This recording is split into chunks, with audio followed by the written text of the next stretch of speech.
Hola amigos, hay un concepto en la Gemara que se llama Hazaká de Meikaba, que consiste en que las cosas se mantienen su estado mientras no se demuestre lo contrario. Si una mujer estaba casada, mientras no se demuestre que se divorció, yo asumo que sigue estando casada. Y así con todos los conceptos. Si yo tengo una situación alágica, nosotros vamos a decir que esa situación se mantiene. Las cosas en la naturaleza suelen mantener su estado a menos que venga una fuerza mayor que los haga cambiar de estado.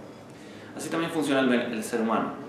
Cuando una persona está en un estado, cuando tiene una naturaleza, cuando tiene una tendencia o una costumbre, entonces lo normal es que siga en esa costumbre, a menos que pase algo muy fuerte que lo haga cambiar. Pero en cualquier situación de duda, de safek, lo que llamamos en la Gemara, entonces siempre vamos a asumir que la realidad primera es la que se va a mantener. Va a volver a su hazaká.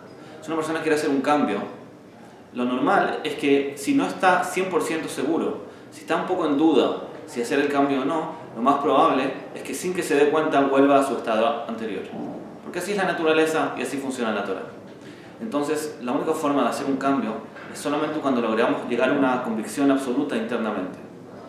Cuando está escrito en la Torah que Abraham Avinu les preguntó a los ciudadanos donde estaba para enterrar a Sarah, entonces la Torah dice que la pregunta fue Im yeshet nafshechem, si está en sus almas. Y Rashi explica que el nefesh es el razón, el deseo. El deseo, para que sea un deseo real, para que sea un deseo activo, que efectivamente haga un cambio, tiene que ser un deseo que llene completamente el nefesh, que nos llene internamente por completo. Solamente un deseo así, una decisión así, puede asegurarnos que se logre hacer un cambio duradero. Y quizás hay situaciones en la vida que no logramos llegar a ese nivel de convicción. Sentimos que de verdad no estamos tan seguros. Pero tenemos que saber que generalmente es peor no decidir que decidir mal. Por lo tanto, también si no estamos seguros que esta es la mejor opción, el simplemente quedarse en la duda tanto tiempo, seguramente eso es peor.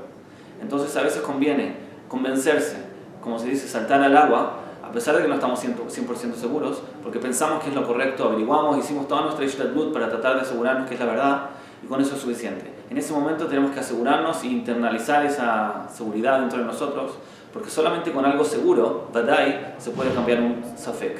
Solamente cuando se genera un cambio absoluto, se puede destruir la hazaká. Tengan una buena semana.